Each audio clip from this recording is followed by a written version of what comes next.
Hello, everyone, and thank you for joining us today. Welcome to today's webinar.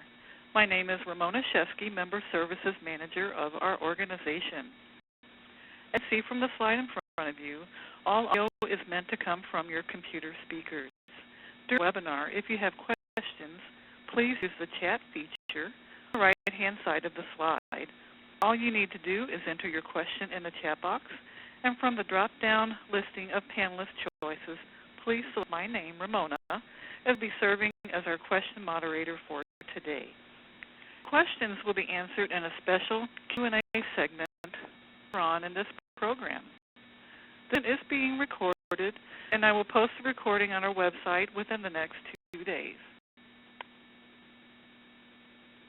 I want to thank our sponsor, Cisco, for providing the webinar platform to enable us to share our discussion with you today.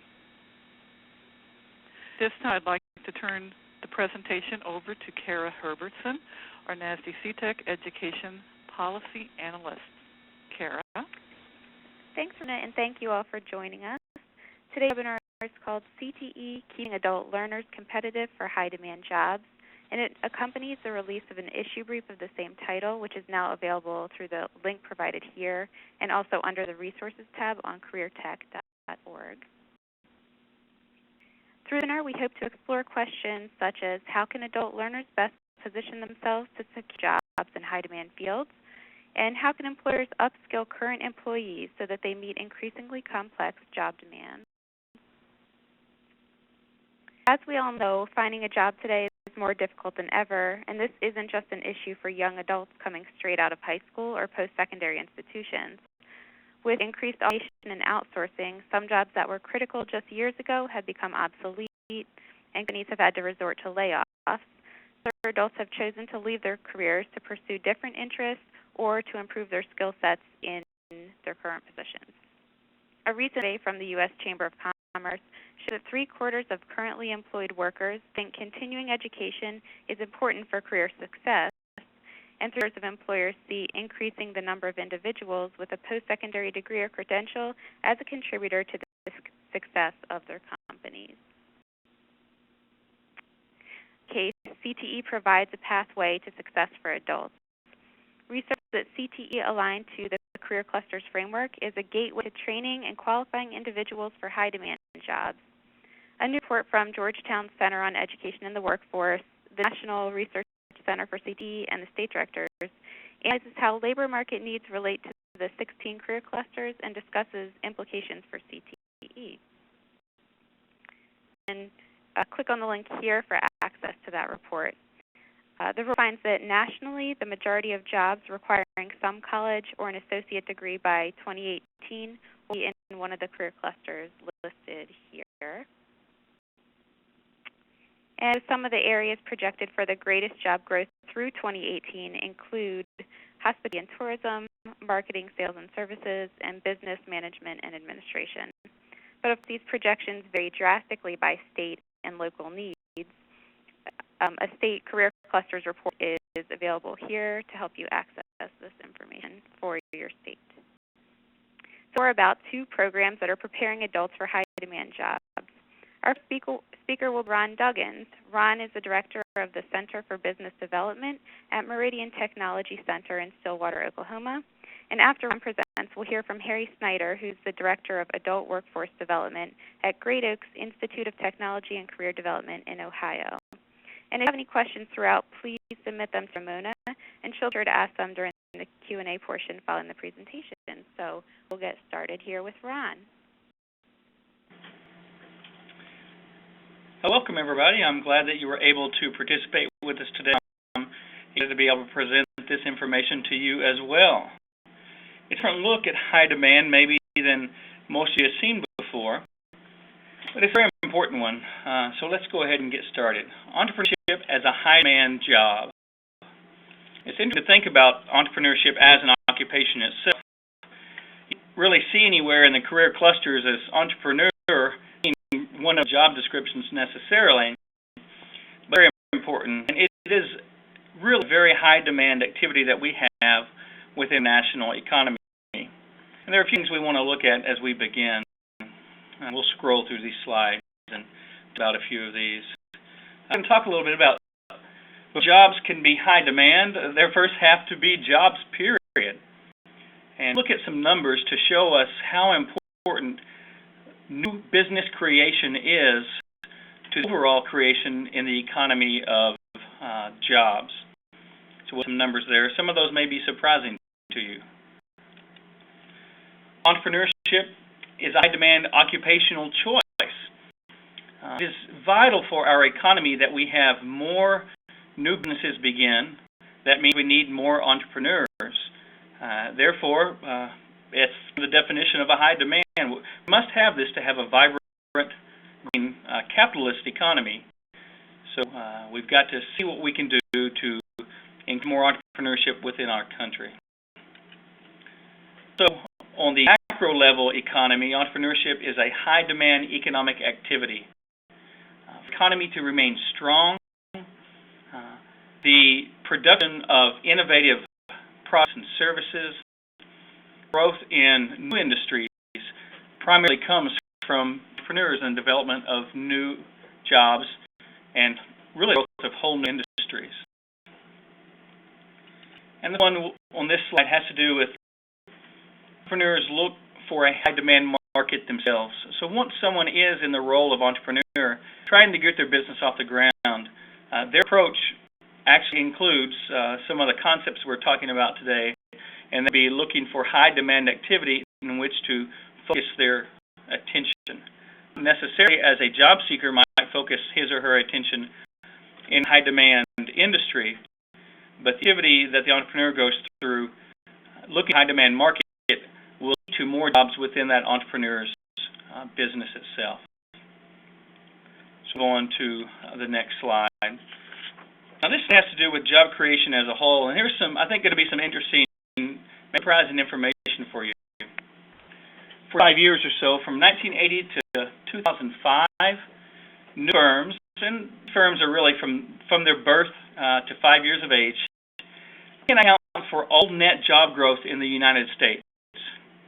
And that's a surprising statement, I think, to some people, that these companies 1 to 5 years old statistically can account for every new job that was created in the U.S. economy. Think of what was happening during this time also from 1980 to 2005. We had the cell phone boom come along, the information technology boom in general, the personal computing industry, and the internet. They all developed during this time. Out of each of those industries, you were seeing new businesses pop up everywhere. So it's easy to see how all these new jobs that were created in this time came from all of these brand new companies trying to meet the needs for these brand new industries. But it's interesting to see that the importance of the new firm creation in the growth of jobs within that time frame. The second one here is a look to our date, 2007. In this year alone, from 1 year old to 5 years old can account for 2/3 of all job creation in our country. Low numbers. This is also quite interesting. New firms at an average of 3 million jobs in the first year of existence. Now, not cluster or sector specific, it's all firms across all clusters. But that's a lot of jobs that are created by very young companies. The final point here is the industries within our nation actually over time become net job losers. This is not surprising when you think about what happens as industry ages.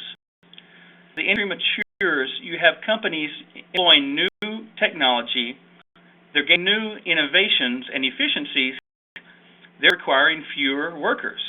So time, it's natural that industries will not need as many employees. That's why we need new companies to come along who need employees. The importance of new job creation in these new businesses.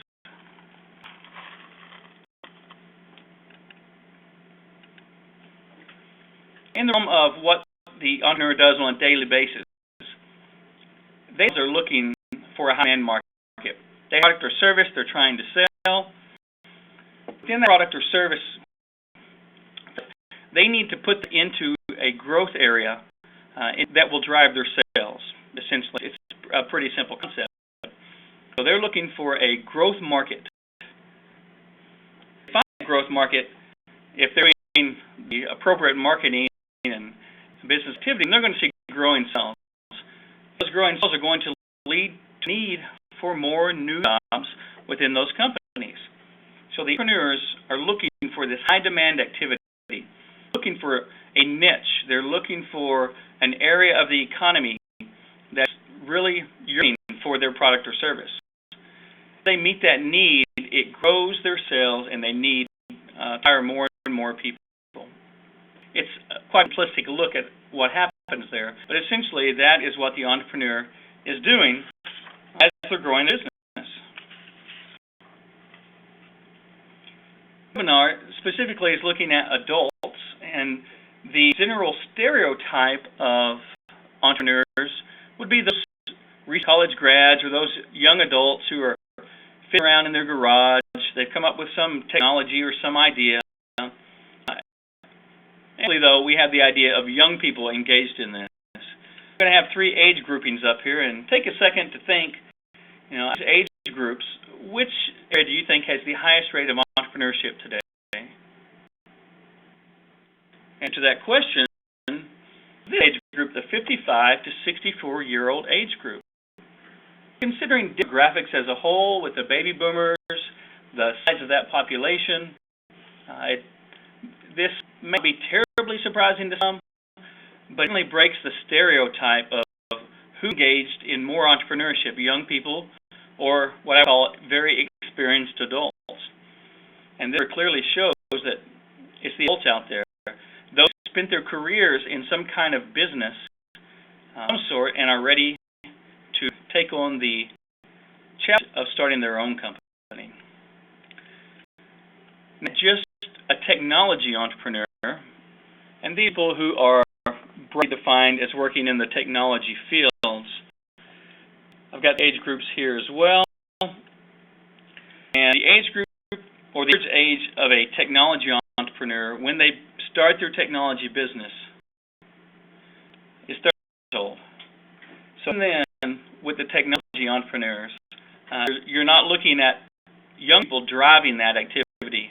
You're looking at people who have been in industry and business in different fields for a number of years and are ready to, or are pushed out on their own. Who is the entrepreneur? Let's get a picture of what they might look like, who they are. The category that we see here in our center are experienced employees looking for a change. These would be individuals who are ready to move on with their career. They have spent their life working for someone else. As they've advanced in their career and looked around at those that supervise them or looked at their industry, think, I can do that better than one currently. And the individuals often will strike out on their own and look to start a business. We'll have inventor or creator types of people. A technology or product or service, they're the inventor of this, and they're really driven from an inventor perspective, which is usually a little different than other types of entrepreneurs. Inventors sometimes can be quirky and interesting to work with. Their technology is the greatest thing in the world, and most of them haven't given too much thought as to whether anyone else really cares about their product. But they certainly care about it. You have these inventor types and creators looking to possibly build a business around their invention. Third category of downsized employees looking for options, new options of employment. This is often challenging to work with those who want to pursue self-employment because the motivation, the starting point for these employees, I would classify as necessity entrepreneurs. You have opportunity entrepreneurs and you have necessity entrepreneurs. The opportunity entrepreneurs are those who have job prospects. They've got the human capital within themselves to hold a job, even may have a job currently, and the entrepreneurial activity rolls by, they have the opportunity to pursue that. They don't have to, but they may take that opportunity. The necessity entrepreneurs are those who may have lost their job. They had no control over that. They can't seem to find anything right now, or maybe their skill set is not up to what it needs to be, and feel that it is necessary for me today to try to start a business because I don't seem to have any other options. This situation of necessity, while not necessarily really detrimental, is often a difficult place to begin with. The challenges that it takes to get business off the ground are so great that you're lacking this entrepreneurial drive from the opportunity perspective. Some of those challenges during the entrepreneurial process are just insurmountable without that drive. And many of these downsized employees don't have that drive. But mean that they can't be successful. We have to try to do help them learn how to be successful through different programs that we have. Something to keep in mind as well is that the jobs created by the entrepreneur are different from the job of the entrepreneur. So as we work with entrepreneurs, our first responsibility is to try to understand who this person is as an entrepreneur. Jobs their company spins out, maybe a whole set, well, there will be a different set of competencies needed for those workers than what is needed for entrepreneur, him or herself. So the skill set or the resources that we're looking for, ideally in someone who comes to us as an entrepreneur, we need some general business experience. That's not always the case, but really we'd sure like to see that. We'd also like to see expertise in the desired business area. That's one of the questions we ask people when they come in and said, I'd like to start a business in this area. Take a restaurant. A lot of people come to talk to us about opening restaurants. And have you ever worked in a restaurant? No, I never have. But, you know, there's a lot of knowledge there that a person is lacking that we might not be able to fill that gap of knowledge. So sometimes our advice to those individuals is, why don't you go out for a while and work in that industry and see what happens behind the scenes to really want to work in that industry. Though, when someone comes to us, we'd like to have them already with some expertise within their desired business area.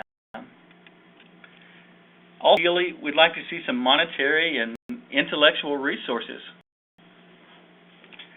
It's almost never true that there is any grant money available for entrepreneurs. And this is one of the areas that hinders most businesses as they start out. The lack of capital, lack of monetary assets. Big guy on TV with the question marks all over his clothes saying, get free money, and he's the only one making free money as people buy his product. There is no free money available. So we would ideally love to see people who have some sort of monetary access, whether through bank loans, through some sort of savings themselves.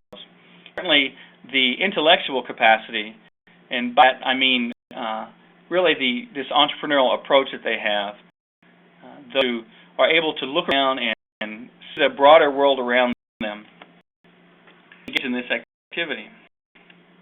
And the final one under the skill set really has to do with flexibility. It is almost never the case. The business that actually survives and succeeds is exactly what the entrepreneur thought it would be. For this within people too, we look for flexibility. They'll change their idea, their thought process, lots of things, many times, toward a successful completion of an entrepreneurial endeavor. Flexibility as well. So this is kind of the tendencies that we hope to find. Now, career technology education and entrepreneurship. Why this tie between the two? The Business Incubator that I'm director of here, it does it on the main campus of Technology Center within our community of Stillwater. As I go to different business incubator conferences around the country, so many different structures of business assistance programs. Ones that I think are most stable are those that are positioned on the campus of sort of formal education setting. And I think CTE and entrepreneurship go together so well. I'll talk about here in these next few points. One, because of the just training that we do within CareerTech.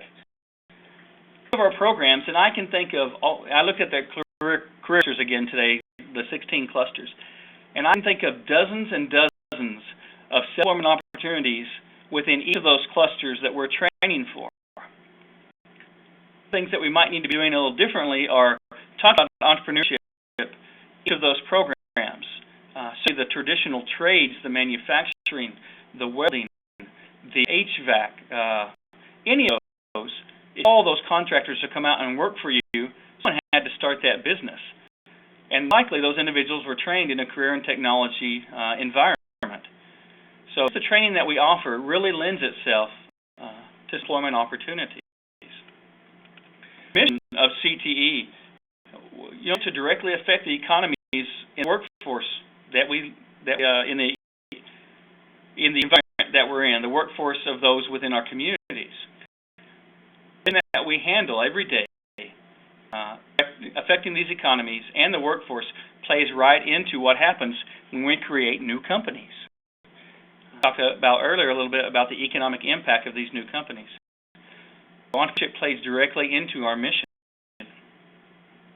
That I find so invigorating about career technology education is the idea that we pursue on a daily basis has the chance to literally affect someone's economic and social future generations in just a matter sometimes of a few months and within a couple years.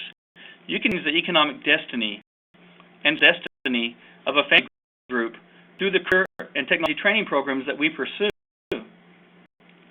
Quick, effective, life-changing education and that can be provided to an entrepreneur is in the same vein. In a amount of time, you can help someone get their business off the ground and their economic destiny, change their employment destiny, and potentially the mission of that family. It's really inspiring to me. CTE, we also have tremendous relationships in our community that our entrepreneurs benefit from. In most cases, and ideally, we're plugged into the economic development community of our broader region. So I should know all the different banks, the community, individuals. I should know those who are engaged in economic development. And entrepreneurs need various sources of information, various sources of capital, events. Being in CTE, I should be engaged with those other individuals, and I can tie those folks together. Should be in touch with our businesses and industries on a daily basis. Make our programs relevant, our full-time programs, our short-term programs. Certainly, we have those relationships that as those entrepreneurs that we're working with need contacts within the industries, we can make those contacts. So CTE is a natural home for entrepreneurship education. We've also got facilities and resources that many others don't have when you're looking to help entrepreneurs. We have a dedicated space within our campuses that house businesses. The ISIS incubation, formerly, you have space that you rent to these young companies. So they live with you and help them on a regular basis, sometimes weekly, daily, whatever they need. And we have flexible space here. We'll have human resources in CTE that other schools don't have. Because generally, we hire instructors from industry and then teach them how to be teachers.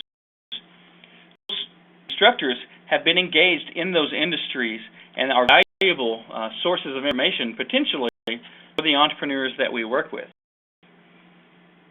So all these areas, to me, make it a natural fit for entrepreneurship to be actually engaged in on campuses of career and technology education. So examples of entrepreneurial training that we've engaged in here that you find around the country in different places. Phil mentioned right now it's estimated about 1,100 businesses incubators in the country, in the United States, about 1,400 within North America alone, 7,000 globally. So it is a process that's been vetted and tried and proven to work. There are a lot of examples if you're interested in what an incubator might look like in your setting. But in some of the entrepreneurial training activities that we engage in or have in the past, we have formal multi-week classes or multi-session classes for those who are either currently in entrepreneurship or those who are interested in just learning more about it. We often do this very regularly on a one-on-one basis, is come in for counseling or coaching. People already engaged in business or those who just want to bounce an idea off somebody. Part of it within our specific community is to be this advisor for our community. So when people drop in, sometimes we don't know they're coming, and sometimes their ideas are pretty out there. But our role to listen to them and see how we can help them through the entrepreneurship education that we have. We offer short-term seminars, networking, business incubation. We actually live in our building. Business plan boot camp. Sometimes you have business plan competitions.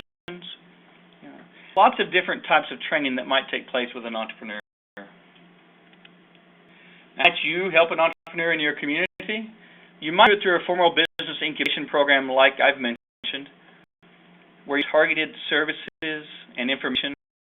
These gaps of knowledge for these entrepreneurs that would likely cause them, if not fail, would cause them to lose a lot of time and money in the days of their business.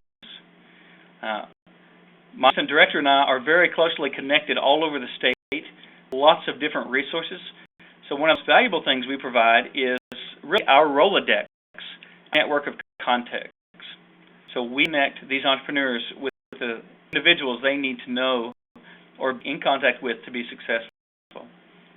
Some of these incubators also provide capital. We do not have any money in our center, but actually do have some resources available to help the businesses. Sometimes a business incubator will take an equity stake in a company, and we avoid that here, but it's not unheard of around the country. You also partner with an existing business incubator, and the website I've listed there is the National Business Incubator Association. 1,400 members globally. I don't know exactly how many of those are in the U.S. alone, but find an incubator close to you and possibly partner with them. Allow them to come onto your campus, to use your campus as a location to provide classes. Around the country, there are federally funded small business development centers.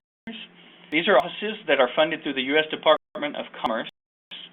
They provide free business startup advice, business plan development, internship, limited resources in these small business development centers. You might see if there is one close to you. Normally they're housed on the campus of a university. Oftentimes they're on the campuses of community colleges or small regional universities. But you might be a host to one of these centers or probably link up with one as well. And I'll find ways to provide mentoring or coaching to the entrepreneurs within your region.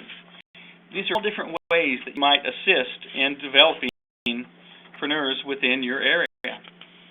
Developing the entrepreneurship ecosystem is very important.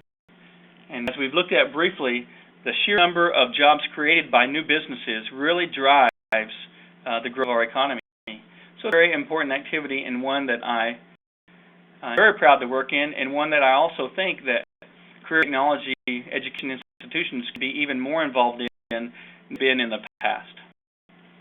So that will wrap my part of the presentation. And we'll go ahead and move right along to Harry Snyder. Hi, everybody. Harry Snyder. I'm Director of the Adult Workforce Development with Great Oaks Institute of Technology and Career Development. Great Oaks is located in the southeast corner of Ohio, and it goes all the way from the Ohio River up to Washington Courthouse, which is about halfway to Columbus. 56 feeder schools or secondary schools that send kids to our all-day programs. In addition, we get to outreach those labs that our secretary used for our adult workforce development training. Karen and the CTE asked me to talk a little bit about a case study that we've just are going to do with our aviation maintenance program. So when we talk about high demand, high skilled jobs, I focus a little bit on looking at a company has seen a surge in business, but it'll skill labor to handle the new business. That local company is called Airborne Maintenance and Engineering Services. A one-stop aircraft maintenance and repair overhaul provider. What it means is, like you might take your automobile into a shop to have it fixed or a new engine put in or corrected, that's what they do with aircraft. So their aircraft are taxied into the Wilmington location, and they're retrofitted with new jet engines, new interiors, new paint schemes, whatever it takes to provide for their customers. The challenge. Ames was in high need and still is in high need of a skilled, certified employees that have FFA license in both airframe and power plant licenses. Licenses are grouped by the FFA, and so you have a general, an airframe, and a power plant. So that was the first barriers we had to talk about is what do you need initially to get started quickly. When we talk about high demand, high skills jobs, and when we look around the state of Ohio, we have lots of different high demand jobs. But community, a high demand job could be that local employer. In this case, Airborne is one of those local employers that if you looked at the data, if you looked at the labor market information, might not show that there's a need for aviation maintenance people in Wilmington, Ohio or Southeast Ohio, and that there might be plenty in the area. So sometimes you have to dig down and remember that the lags what the Census Bureau say from the labor market information, and you listen to the employers, and they have to drive that. So high-demand jobs are really, we're narrowing it down, we're taking it down to the local community, and in this case, they will need for more licensed airframe power plant employees. AIM reached out to the community, was recently hit about 2 years ago. DHL had a service hub there in Wilmington, Ohio, where they sorted packages, and they had about 8,000 employees. They shut that operation down and moved it to northern Kentucky, down near Cincinnati, leaving the area with a high unemployment area. Plus the challenge, the community and the surrounding counties thought Airborne had gone out of business. When in fact, people that were working in the maintenance and engineering service maintain their business and have grown their business, and are going to add on another 100,000 square foot hangar to complement their business. They out and approached Workforce Solutions Unlimited, who had these case loads of 3,000 present unemployed and 3,000 past unemployed in a 14-county region that surrounded this area. But finding a needle in a haystack, and they had to figure out a way how to reach out to people that we can train and get them back in to employment on a fast track. So we had three entities. You had Airborne Maintenance that had certain requirements. You had Great Oaks, which had certain requirements for their programs, and you had WSU that had to meet certain requirements for theirs. So three institutions got together and we worked that out. And so an individual would have to meet all the criteria by all three. That was the first hurdle that we had to overtake. We did, and that's the beauty of career technical education, is that we have to listen to the business leader and the business community and find out what they really need and help focus on their needs and adjust what we can do to help meet those needs. That's true for the agencies that help support this training through training dollars. And they adjust their thinking and time frames to adjust. The federal government sometimes is not as forgiving, and we have a timeline that we had to have this training complete by June 30th, 2012. So it gave us at the time a little less than 12 months to put a program together and get students through it. So August, in 3 weeks, we were able to fill a class with 18 students. And these students were able to begin the program running. Now, one of the realizations is that when you bring somebody off unemployment, that they're used to a certain income level. And unemployment could continue. However, some of these had already used their 99 weeks and therefore were unemployed. So the business, once understood what we were saying to them, they created a new level entry position where it allowed the students to work and go to school. So the students were hired. They began working a 40-hour week and then coming to school for 30 hours a week. So their day runs literally from 7 to 4 o'clock and then from 4 to 10 a day. That schooling schedule, without working together with the business and with the supporting agencies and ourselves, we brought a holistic approach so that on a monthly basis, the students are met with, they're talked to, and they're coached on issues they might be having. We communicate clearly with the business on where they are on their attendance and grades, and the agency also helps them support with whatever food stamps or medical assistance or psychological assistance that they need to provide. This is a unique Asian program in that we had to change some of the criteria to make it fit for the business and the agency. Success. The goal is on June 30th that we'll have 18 students who have completed the 1,200 hours required to be ready to test for these licenses. Now, this is, these individuals now are working at $10 an hour. There's a light at the end of the tunnel. They'll be working towards a $15 starting out job that can go to $24 an hour within 2 years. So there's a pathway. And our pathway, as we create these career pathways, we have to work with on the power plant. And again, work about the general and airframe being completed by June 30th. These students then will take approximately 6 weeks off to finish up their licensing test, and then they'll come back and they'll start through a power plant class. So cool. That we're about high demand jobs and high skills jobs, that we create pathways that not only do the students understand, but the employers and businesses understand. Those are some of the things that we brought to the table that studies had to digest and understand to make it successful.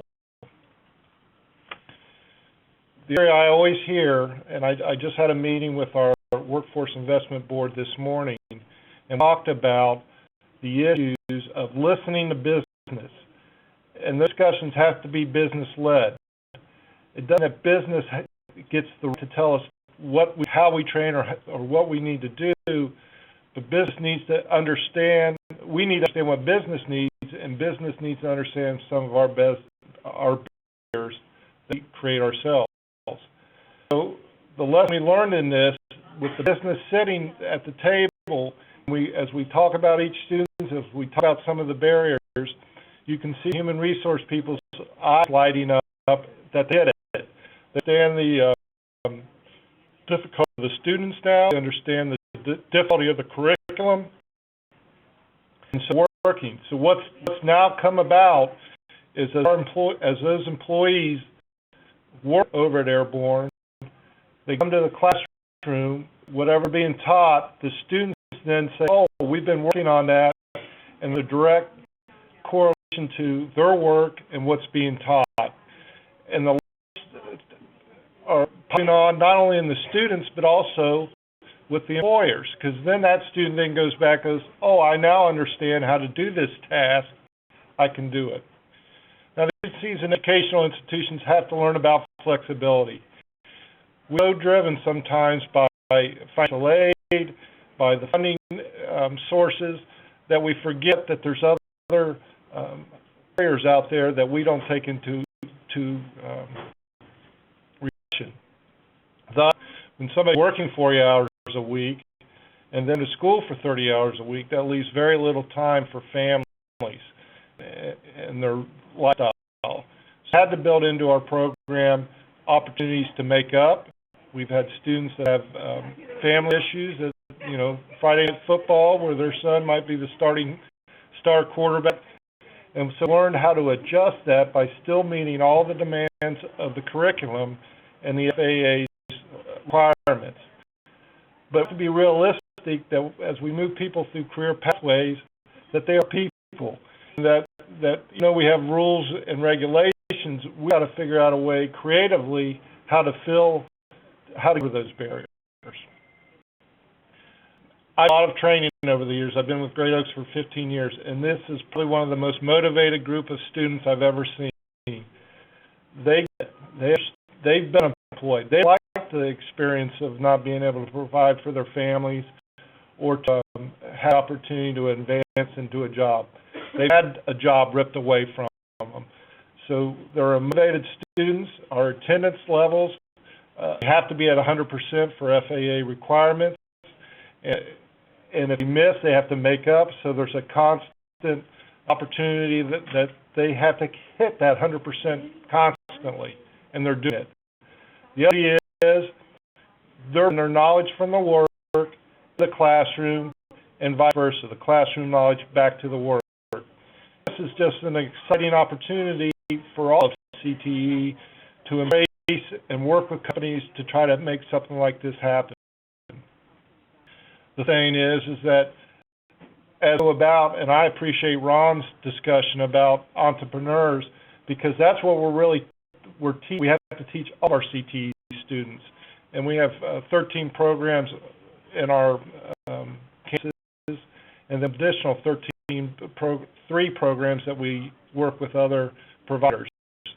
And those programs, if you don't talk about entrepreneurships and you talk about owning your own business, because what we have to teach our CTE students is not only the responsibility to the employer that you're working for, but also to yourself.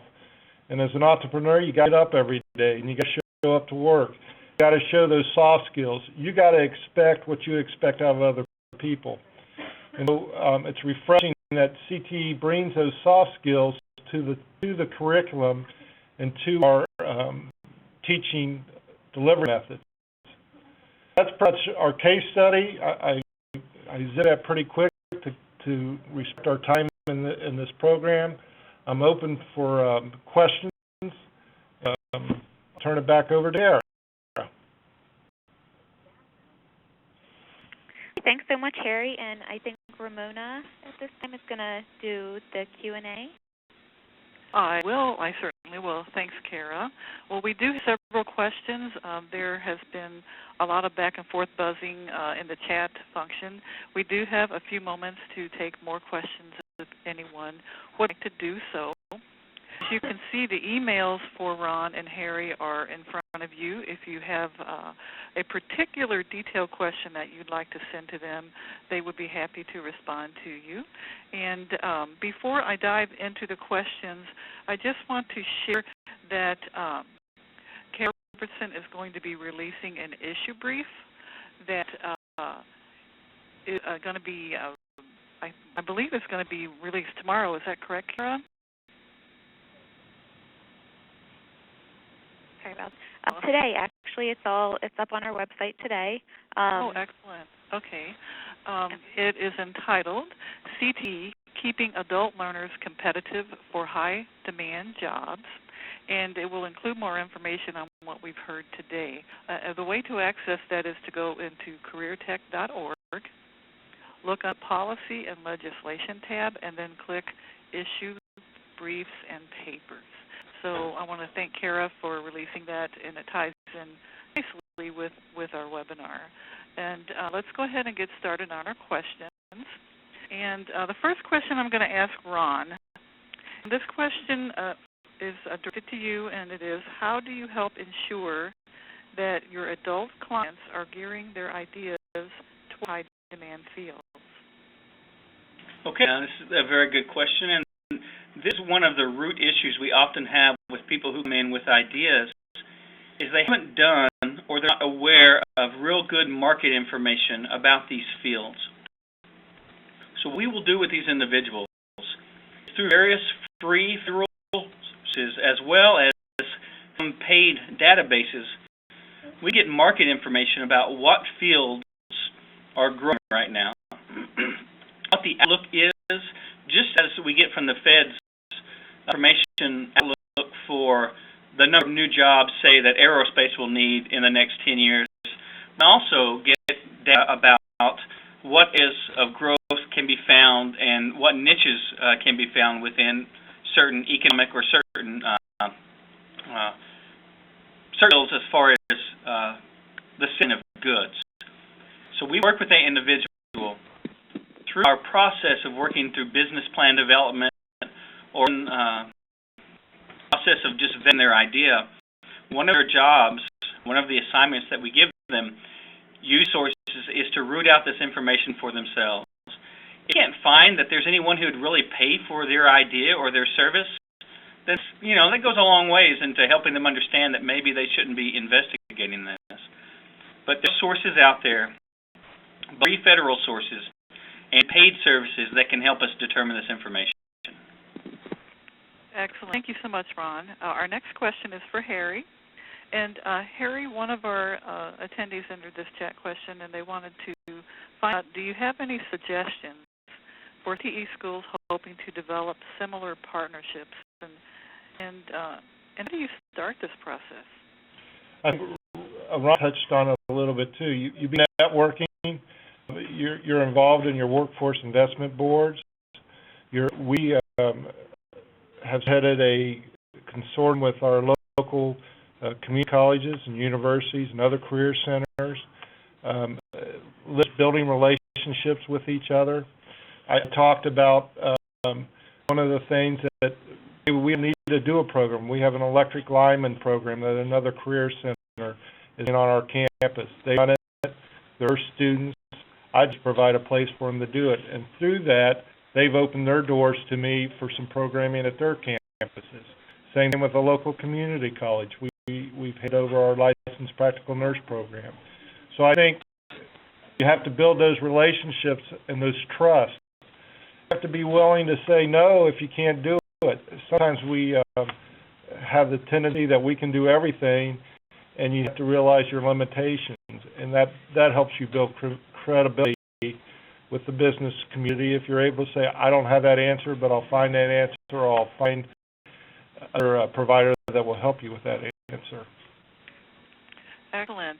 And you mentioned the word networking, which ties us nicely into our next question. And one attendee said that many of the most successful entrepreneurs today use social networking to build their business brand and business networks. And the question is, what are we doing within CTE programs to help learners develop the specific social networking skills needed to build these businesses? And let's ask for your input first, and then we'll ask Harry. Well, I had a better answer for that from the programs within our campus. One is that we are developing a better relationship with a direct tie between the Business Assistance Center, our incubator, and our full-time and short-term programs. The curriculum that's offered, say, in our BPA classes, our Business Professional of America, the accounting and all of those different classes, in the past, incubators have been a separate program from content of those organizations. So now, on our campus, we're engaged in interfacing in a much more robust way than with those groups. So I today can't speak for the teachers who are teaching those, what I consider to be full-time or even adult students within the context of those formal classes. I can only tell you what we do with the incubator clients that live within our building. And sure, if that information is what the participant wants to hear about or not. I think they just wanted to know how social networking was being used amongst the students or to help promote programs, and if there are any mechanisms in place to utilize those methods of networking. Our marketing team here has much recently gained a whole set of networking skills, taking all the classes. We offer many classes here at our institution as well. And they're engaging with the students through the same ones that everyone hears about through Facebook and Twitter. There's a dialogue that goes on between our students and our campus. Mostly it goes on through the marketing area. There's some dialogue between the students and the instructors, but that often, because of various laws and different scary situations, there's often some requirements that the instructors not engage at a certain level with the students through social media.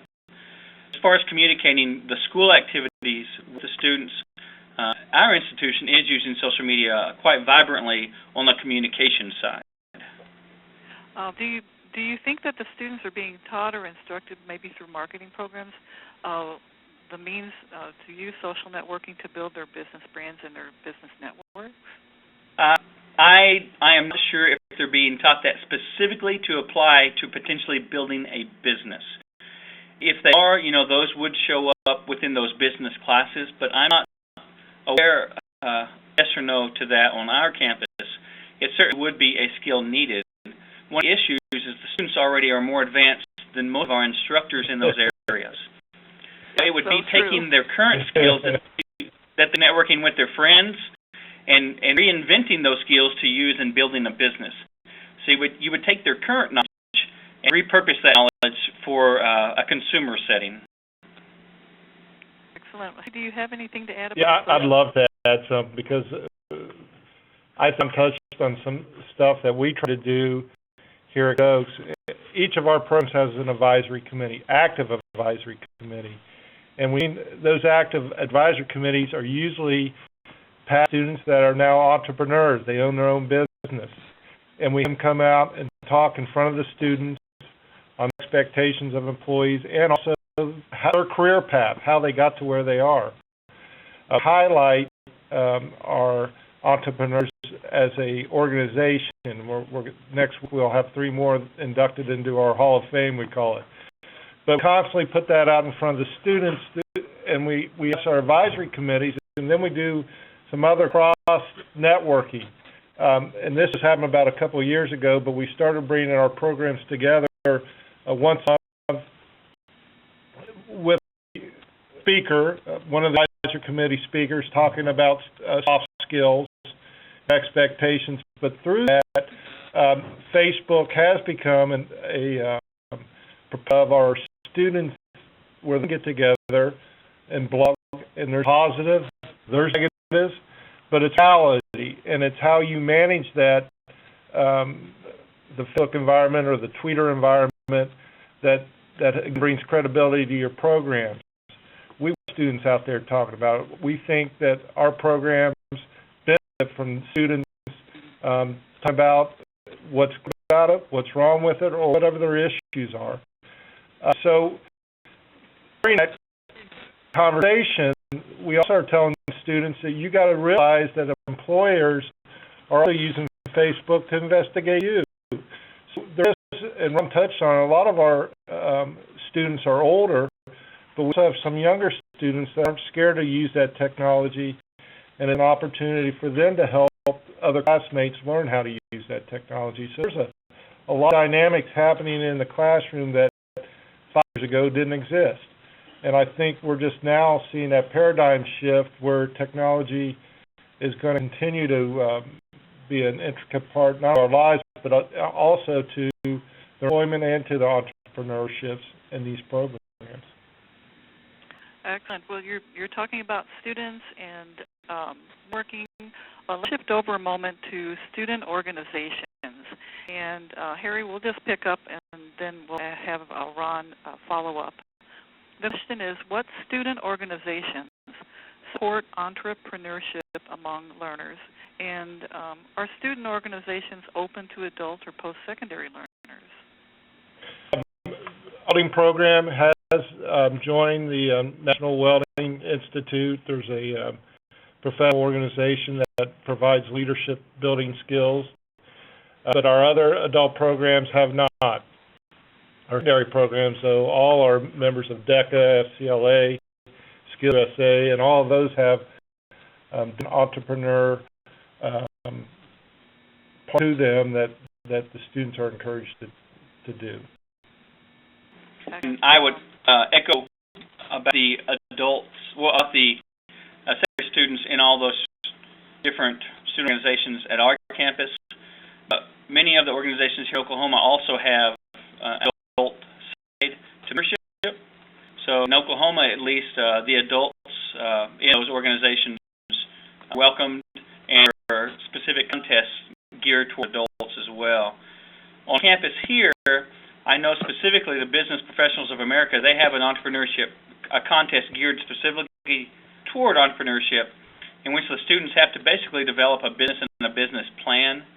And we have been engaged here, our Incubator, in advising those students and listening to their ideas and helping them to compete in those contests. I'm not very familiar with some of the other organizations and the depth of their, or the focus of their entrepreneurship specific training, but I know there are some out there. Excellent.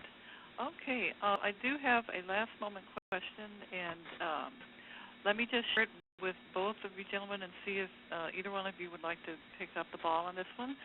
The question is, during economic downturns and accompanying increase in unemployment and slow reemployment, how do we ensure adult learners have the financial resources to pursue these educational retraining endeavors, particularly in economically distressed communities? I'll tackle that. That was one of our, I just went to a meeting this morning with our Jobs and Family Service Director of our state, and it was our local community. The training has to be focused on jobs that are available, and there also has to be assessments, work keys or national career readiness credential that helps students know if they're able to do those jobs. So one of the conversations, we've done a health career collaborative pathway, and we've been very focused on who come to that pathway. Do they have the skill sets where they can realistically reach goals? And that's a hard conversation, but with tight training dollars, we have to be smarter on how we spend those. And that discussion is called, but it needs to take place. I can't speak for each community, but I know that in our communities, we really try to look at our labor market information. We use EMSI, which is an economic modeling specialist. We try to really drill down that the training is in line with what's needed in the community. And I think that's the way you work your way out of a dollar slump. And I'll say Oklahoma, a while back, it was probably in the early 2000s, we have some set-aside money to existing industries. And after 9/11 and the aviation industry really took a slump, our state agency repurposed part of that existing industry money and funneled it toward training programs for those who fell through the cracks through the WIA initiatives and so forth. There were people whose training would not be picked up because of different odd types of situations they were in. So we aside money that was used for some other activities and less people doing training in some existing industries, and we funneled that to those that were trying to get immediate work from some less situations. I would say one of the messages that came from our administrator, there are more at 3-month, 6-month, 9-month program or training programs, turnaround programs, and that's going to get more focused in long-term training. Great. Thank you so much for your questions. We're rapidly closing out our hour, and I want to respect everyone's busy schedules. We are going to complete our question-answer segment at this time. I want to thank Ron, Harry, and Kara for their excellent involvement, collaboration, and ability to share their knowledge with us today. And I want to thank Cisco for their support. There also is going to be a post-event survey that will magically appear when you close your screen. It takes about 2 minutes to complete, but it does help us do a better job of presenting high-caliber webinars to you. And I just want to close because it is closed today. And the speakers didn't know I was going to do this, but I just want to wish everyone a happy holiday. Watch the website, CareerTech.org, for the webinar PowerPoint and the recording so you can share it with your colleagues at work. And with that, I want to wish everyone a great afternoon. Thanks, Anna. Thank you. Thanks, everyone. Yeah, thank you.